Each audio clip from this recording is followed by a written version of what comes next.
Welcome to the With Winning in Mind podcast. I'm your host, Heather Sumlin, along with my brother and co-host, Troy Bassham. And today we're tackling how to fail forward, the importance of how do you handle rejection or when you don't get what you really want. So recently we interviewed Holly Brand, who was on The Voice, and super huge fan of her as a person, as a human. And we loved our interview with her. And she didn't make the final. She made the semifinals, though. So she was on live TV. She did amazing, but just didn't get the votes to be able to advance. And that led us to this conversation this morning on, well, what happens when you don't get what you want? Like, then what? So we do a lot of people who don't get what they want. Well, everybody doesn't get what they want at some point in time. So how do you handle rejection, or when you're going for that big goal and it doesn't happen? What are your thoughts? A temporary failure is what I call it. It's just temporary. And is it a failure, or is it a lesson? So the notion that we've always been taught is that you only have two options. Mm-hmm. Anytime you're competing, you're either going to be successful. That's a win. Mm-hmm. Not always the time is a win the victory. Like, you don't have to win. Like, there's people on The Voice that probably never thought they'd get the live shows, and that's a win for them. They know they're not going to. It's a huge win, I think, for anyone in Correct. That. Yes, that's incredible. But there's probably a couple others that are really good, and they're like, no, I need to win the whole thing to be classified as a win. Mm-hmm. And so depending on your goal, what you're trying to do, could dictate if it's a win or not a win. When we don't get the win, right, and we're not successful, then we look at, okay, what's a learning lesson here? And the whole reason why you want to learn is because that's going to provide future victories, future wins. If you don't learn from your current failure and you don't adapt and move forward, then I think you could say you really lost. Mm-hmm. You lost an opportunity to excel in one area that can make you victorious down the road. And sometimes you can have success to some degree and still fail. I'll give you an interesting one, okay? Because I know you didn't think about this because you don't follow NBA. I do not follow NBA. Don't follow the NBA. So, and recently I've been well, it's the playoffs. So in the playoffs, you kind of follow it. I'm following hockey, mainly because the Dallas Stars are in the playoffs. Mm-hmm. And of course, we're in the Dallas areas. Yeah. And so, man, that was... the series between the Kraken was just back and forth. It was really, really cool. So now they've advanced forward into that one. But in the NBA playoffs, there was a coach that was let go after they didn't advance. Mm. And so they lost, and they're like, okay, he's been to the semifinals 3 years in a row. He got the team to playoffs, got the team to knocking on the door, and didn't get past that hump, and they said, okay, this is the third time, we're going to let you go. Now, here's a person, Doc Rivers, is a successful coach, a successful player, successful coach, but not as successful as what the owner of the team says, no, winning for us is going to the championship and winning a title. You're not doing it. We're going in a different direction. And so you look at it and you say, okay, well, how do you take that and move forward from it? Now, I'm going to go with this direction because I'm going to think, do you think there's another owner in the NBA that's thinking, well, wait a minute, this individual got this team to this far 3 years in a row, I mean, up to the door, basically. You got to get to the door, then you got to open the door, and then you got to walk through it, right? But you got to get to the door. He got them to the door. There's plenty of other teams where like, okay, we're not even in the city to find the house, to go to the door, to walk in it. So I don't even see the door. So there's probably a team out there that say, okay, you know what? We don't know if it's you or some other restrictions in the environment you're in, mm-hmm. but we know you can win. So do you think there might be another opportunity? And do you think he can take these 3 years of almost getting over the hump and saying, okay, if I got another opportunity, this is what I'm going to do different? Every time that I've ever not gotten what I wanted, there was something else that was better on the other side. So whether that was a relationship that failed, whether that was a job that ended, it's always led to something. Changing directions. Better. Well, like I said before, like rejection is just redirection. You're being redirected to something that hopefully is more important to you. And that all depends on how you choose to look at it. So when we talked about failing forward, that concept is that you don't look at failure as something that sets you back. You look at it as, what do I need to do to move forward? And so learning and figuring out, like, who do I need to become to get where I want to go? And that's a huge part of what we do, is really helping people determine what are the habits and attitudes you need to change to move towards your goals. And I think that's a good lesson to learn whenever you don't get what you want. Yeah, trying to find out what you have now, because the experience you just went through, that can help you in the near to long-term future, is something that I think is more difficult than it appears at face value. Because what's the easy thing to do? Get upset, complain, mope, right? Yeah. And it's kind of like when we grew up on the horse ranch, and Grandpa used to say, just get back on the horse. You know, if you ever get knocked down from a horse, just get up back on them, kind of thing, which is not what you want to do. You fall off a horse, you're thinking, oh my gosh, that hurt. And you're like, okay, maybe tomorrow. I never fell off a horse. He'd be like, no, Did you get back on it. bucked off? No, I never got bucked off. Okay. But it's not like they turn the corner one way, you fly the other way. Do you remember that time? All right, Dad's not going to like me, but it's fine. So do you remember when Dad was riding Diego? So Diego is a beautiful Peruvian Paso gelding, so incredibly beautiful. And Dad's riding him, and I don't know what happened, but the horse fell, and Dad fell and broke his leg. No, his toes. His toes were pointing this way at him. Was it his foot? It landed on his foot, and then our cousin Todd took off his boot immediately, ran over to him, grabbed him, removed his boot, because otherwise you... But did he get back on? And then, no, he went to the hospital. So sometimes you need to go to the hospital, not back on the horse. But his toes were looking at him. But he did ride the horse again as soon as he could. Yeah, he did. He got back on the horse. But I think that had to do more with him, not the horse. Yeah. It's like when... It's like wanting to continue. Yeah, oftentimes you're just paying attention. But the idea is, okay, it didn't go the way you wanted.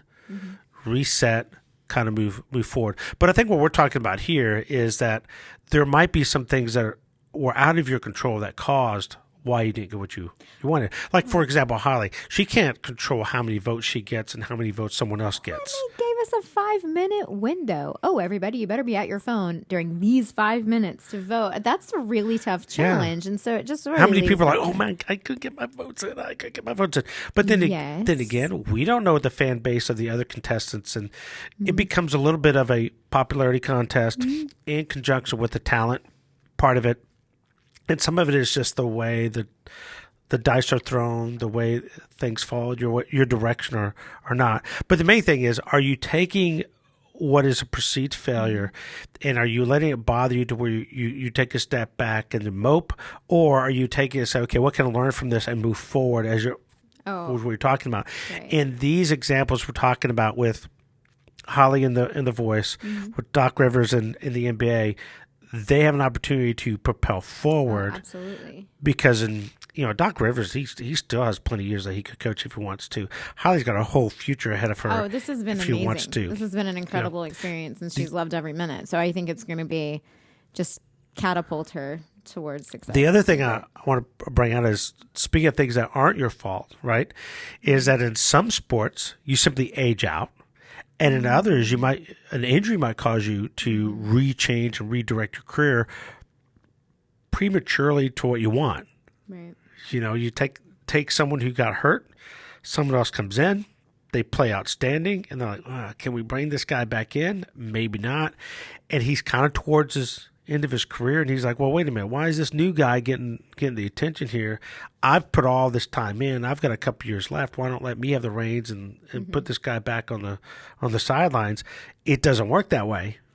You need the win now mentality is what we live in. Sometimes that causes someone to go in a different direction, and oftentimes when they go in a different direction, how much success do they have in that new journey that they have? Some cases, it's like, wow, they're better at that than they were in their other field. It's like Dad always says, you hold on till the end when you're heading towards a goal, or you trade up. And so it's looking for what is that trade? Because sometimes the door does close on you. When I was working, before working with Dad, I was working for a large food distribution company. And it was a decent gig. I enjoyed my job. I liked the people that I worked with. I was good at it. But I didn't I didn't feel like I was using my skills. I didn't feel like I was being utilized to the best of my ability. And so when that door was closing, because the company was being bought out and hardly anybody was going to stay, and anybody that did was going to be moving to Massachusetts, I think. And I was not in the cards for me. I had to look at another option. And instead of choosing, okay, this is what I've always done, this is what I've been doing, these are the skills I have for this career, and sticking with that career just because I was good at it, I thought about, what do I want to do? How do I want to live? Like, what do I really, because I was forced to, right? I had to change jobs anyways. And that's when I sat down with Dad and I'm like, okay, you're going to hire me. And here's all the reasons why. And this is what I'm going to do. And this is why I want to work for you. And it was life-changing for me. It was a huge risk, but it was also a huge reward because I was going to grow. Yeah, and you probably wouldn't have thought about that if the company stayed successful, grew, and you probably grew with the company, then you would never have thought about that and gone in that direction. And therefore, the last 15, 20 years would have been totally different. Absolutely. We wouldn't be as close. We wouldn't be working together. I wouldn't be as close with Mom and Dad. I mean, it opened up a wide array of excitement that would have stayed closed if that door hadn't have closed on me. Yeah. Kind of cool. Yeah. It's kind of like is it happening to me or is it happening for me? Mm-hmm. At the time, many people think it's happening to me, but in reality, it's happening for you. Mm-hmm. And so that's a thing that I think there was a big learning moment for you at that time is, okay, here's an opportunity to look at this. This is happening to me, which is I can't believe this. I did nothing wrong, and I'm stuck having to start all over, and I don't know where I'm going to go. Which a lot of people run into that in their lifetime multiple times. This is not just, a rare thing that occurs. A lot of people wind up losing their job, or they lose their position. I'm a starter, now I'm not, or they're making me move positions. Like, what do you do when you're a high school player and you're the phenom in high school? You go to college and they say, hey, we want you to play a different position. I think what do you do? Well, I think you need to not look at it as starting over. Maybe you look at it as starting fresh. But how many people sit there and they call home and they go, Dad, you won't believe what happened to me. Offended. They're changing my position. They're doing this to me, and I don't want to play this position. I want to play that position. And why are they doing this to me? They told me this, this, and this. Instead, what a great opportunity. If they looked at it and said, well, hang on a second. Do you have a chance to start? Well, that's beside the point. No. If you have a chance to start and you're a freshman, that's 4 years of getting to the field, 4 years of getting experience. It's 4 years of where you're getting game, real-time exposure. What is your goal? And if the goal is to play at that next level, maybe this is happening for your benefit, not to your detriment. And I think it's a lesson that a lot of young people struggle with. But trust me, we have people where there's a lot of, just look at what the world's going on right now. There's a lot of companies that are laying people off. Look at the mortgage industry early in the year. How many layoffs? I mean, when the interest rates start going up, people are refinancing. So I saw a guy who was on TV, and he has a YouTube channel, and his YouTube channel was his hobby. And I can't remember the name of his YouTube channel. Oh, I wish I could remember his name of his YouTube channel right now. I'd plug his show, even though, like, no one here is probably going to pay attention to the show, but he does this. His hobby is comics, and he loves collecting comics. But he goes back to old school. Like, he's talking about the main, what started all with the Batmans, the Spider-Mans, and that kind of stuff, right? And it's just a hobby thing. And so I'm YouTube junkie night one, and I'm going through, and I pop up, and I'm like, oh, what do you do? And I'm like, okay, what do you do? And I just clicked on it, and so he's talking about comics, but he's talking about dilemma, and he goes, people ask me what do I do for a living to afford to do the hobby, because in case you don't know, comics can be very expensive. So he worked for a bank for 10 years, and his whole job was refinance. Well, now they're letting him go, And he's like, well, now what I do in the last 10 years, he said, in the last 10 years, I have done this my entire life. Now, what am I going to do now? No one's refinancing, and no one's probably going to refinance anytime soon. So what I can do? Well, now, guess what he does for a living? He's now created his own business, making his primary income through his hobby. See, I love that. Yeah. I like that. I like when people can get creative. And here's what the cool thing is that he used his channel as a way to explore, this is kind of my segue, what I'm doing. And so you kind of got how he's doing it, how he's going his direction. And, I could get a store and I could sell comics at a store. I could do online thing. I could sell on eBay. I could go to shows. He's giving you all these different things that he's thinking about that he could do, but I'm not sure which direction I'm going to go in. And then he has this journey that he starts to go in. So guess what you do week to week? Now I'm invested in knowing, okay, what's the direction this guy's going to go into? Yeah. And so he wound up going into traveling to show and getting collections and talking to people and that kind of stuff. And then, so now you're interested in what he's doing, but at the same time, what you don't realize is, wait a minute, now the guy's got a viable business and he's making money this way. And then he explains why he went through it and that kind of stuff. If it weren't for the support of his wife, he wouldn't have been able to do it. So I thought that was kind of cool. Now, that would never happen if that door hadn't closed. Correct.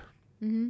Well, I think closed doors are good sometimes. Sometimes you need a door to be closed, so you look the other direction for the one that's opened. Absolutely. And stop knocking on the closed door. If it ain't opening, it ain't opening. No one's answering it, then you might as well go to the next one. Man, probably in the room you want to walk in. I'm just guessing. So how many people have you seen over the last 20 years that fall victim to the woe is me, this is happening to me, and fall back and not fell forward? They fell backwards.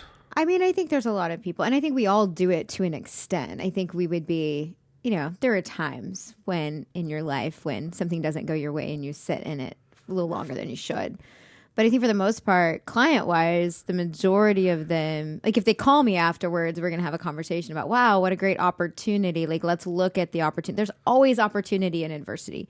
Adversity is an effective teacher. You're going to learn something about yourself. You're going to move forward towards something else if you choose to. You can also choose to sit there and wallow in your own self-pity if you want to, but that doesn't really get you anywhere, and it just adds more like pain to you in the long run. I think the one thing as far as advice is don't talk about how much you're upset.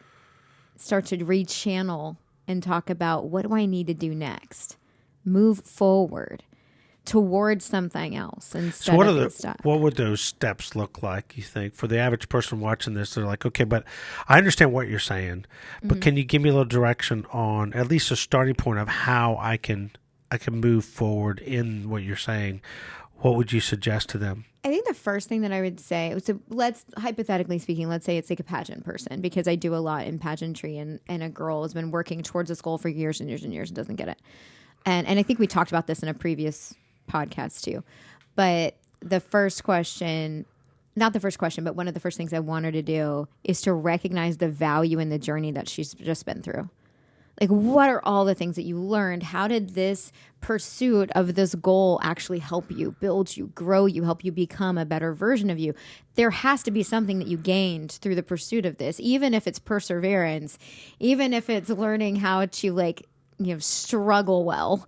Like, there's going to be something that you gained so that you can not look at it as an entire loss. Because it's when we look at it as, man, this was a complete waste of my time and I spent 5 years, and we don't want to look at it like that. So that's the first thing. And then the second thing is, how do I utilize the skills that I've gained? So hang on a second. On the first one, you're saying no matter what, there's probably some little benefit that we can take from it, even if we feel like it was a total loss? Yeah, just really start to analyze, what did I learn? How did I grow? Because there's got to be something that was beneficial. If you were honestly pursuing a big dream, you learned something about yourself through that process. So be honest with yourself, take an objective, look at yourself and say, okay, what do I need to learn from this? Because that's a positive. Right. Okay. And the second? The second thing is, of those things that I learned, what is something that I can pursue next that those things would be valuable for? Like, what else do I want to do? Like, let's say this journey ended and I can't go back. I've aged out. Okay, first of all, I would like it if you set a goal before that competition so you have something to look forward to. That's step 10 in the mental management goal getting system. That's right. If you haven't read With Winning in Mind, the goal setting system is in that book. And then occasionally Dad does step 10 in there, though. There's also a goal getting online course that people can take too. I'll put a link to that. But step 10 is never achieve a goal without setting a new one. Mm-hmm. And so you're saying that if they didn't, this is an opportunity that's saying, okay, what's the new goal? What are we going to do moving forward? Even though it might be in a whole different area. Set a new goal so you have something to strive for. We get stuck when we don't have goals, when we don't have dreams, when we're not pushing forward. That's when we get stuck and fall backwards. Yeah. Yeah, that's a good point. So it makes me think of, I've been watching a lot of the Bronco YouTube stuff on the Ford Bronco. Oh, okay. Because you drive a Ford Bronco. That makes sense. Well, my wife has a Bronco Sport. Okay. And so, of course, as a guy, I'm like, how can you beef this thing up, to be more like the real Bronco? And so this guy, he had some suggestions that he's, taking out. And so one of the things he says, okay, if you're going to have a Bronco, even a Bronco Sport, you need these. And, of course, there's these, orange, cool or ugly looking boards, right? They're plastic boards with these ripples in them that look kind of spiky, like they grip on things. And what they're made for is if you get stuck in the mud, you put that in the tire and the tire grips on it and you get out of it. That's what they're made for. Now that makes sense. So if you ever see a Jeep with these like plastic things hanging off the side of it, that's about that, about that long, whatever, and that wide, about that thick, whatever. That's, get me out of a jam. It says, well, if you're going to go off-road, you need one of these. And the great thing about the Sport is they throw them in the back. You don't have to have them hanging out on the side. But on the side wall, he had on the side window one of those little plastic fuel container looking things where you add extra fuel. But this one, it opened up not from the top to pour liquid out. It opened it from the side. So it looked like it was an actual, that's like an spare gas. No, it's not for spare gas. What that thing's for is it opens up sideways, and it's actually a container to, for just anything you want. You put a med kit in there, rope in there, whatever you want in there. It's just extra storage compartment on the outside, but it looks really cool. So he's going through the whole thing, and I'm thinking, okay, this guy's basically talking about contingency stuff if he gets stuck out there. It's like, hey, if you get stuck and you hurt yourself, you're going to need a med kit. So where are you going to put it? You want room in your vehicle, then throw it over here in this thing. This is an extra compartment. And it was kind of cool looking at that, So sometimes if you don't have what you want, you can kind of make it go in the direction you want. But I like the idea of having a goal beyond what you have. This is especially true with professional athletes because in many professional sports, you're going to be forced out of it. You just can't do it long term. So what are you going to do after it? No matter what people talk about, they got so much money, they can do whatever they want. Well, when you can make more money, the only thing that's different is that your toys are more expensive and they're bigger, but you're still spending money. Your house is bigger, but you're still spending the money. So it's not like that paycheck you're getting is going to last your whole career. What are you going to do beyond that? And having that goal beyond that is important from that. So you like to get them thinking about that earlier then. Why not? Why sit and worry about what didn't happen or beat yourself up over something that didn't go well? Why not look forward to where you're headed? Because you're headed somewhere. It's kind of like the first step in the mental management goal getting system is determine a dream worth trading your life for. Every day you're trading your life. Like every single minute is passing. What are you doing with it? What are you focusing on? If you're complaining or frustrated or focused on what happened to you, instead of looking forward and utilizing the skills and things that you've learned to move towards something that matters, like you're wasting time if you're focusing on the negative and not the positive, and you only have so much time. I saw a video yesterday, and this person said, no matter what you do, tomorrow will come. No matter what you do, tomorrow will come. You're not going to stop time. It's going to keep going. So how do you spend the present moment? It's going to affect what you're going to do tomorrow. There's some movie. But tomorrow will come. I don't know what the movie was now. But there was a movie where it's just a horrible, horrible day. And then the next day, the kid gets up and goes, oh, wow, it's another day. It's like I wasted that whole day worrying about stuff. And then the sun rises the next day. It's like Annie, the sun will come out tomorrow, you know? So don't get stuck in the rain. I had a parent call me yesterday. They have a 20-year-old who they transferred to school.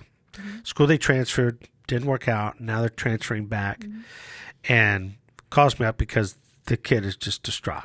Yeah. You know, 20-year-old kid, right? Yeah. And we say 20-year-old kid because you're kind of in no man's land. At 18 to 22, you're kind of no man's land. It's like you're not really an adult, but you're not a teenager anymore. It's like, what are you? You know, and so he's going through all these different emotions. I'm sure, you know, things haven't worked out the way I thought they were going to be, and I'm kind of not happy about it. What I do, and his dad's like, no, we're going to hit the reset button.